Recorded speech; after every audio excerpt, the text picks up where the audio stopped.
it's Brooke with WTI. If you are looking for a cutting board that can really do everything for you in the kitchen and help you get to work, check out this by Easy Furniture.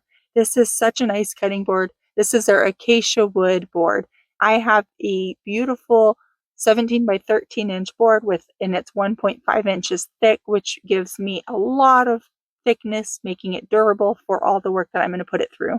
It's gentle on my knife because of the smooth surface, so I can cut a lot and it's not going to wear out my knife so quickly.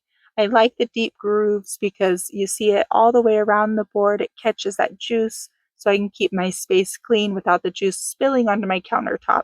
I love hammering garlic on the regular, and this board really can withstand even that.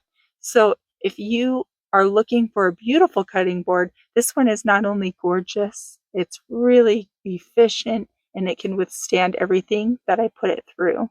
You can display food on it as well. Has two deep grooves on the side and you can move it around with ease. And you can see how smooth the edges are as well. A couple things that I recommend is wiping it depending on what you cut with a damp cloth to increase longevity. You could also, if you oil it regularly, keep it in pristine condition. And if it does warp, you can put it in the sun for a couple hours, and you could even put it next to the stove until the wood expands and returns back to shape. This really came beautifully packaged and it's a wonderful product. I couldn't recommend it more. We love this cutting board, but that's just my point of view.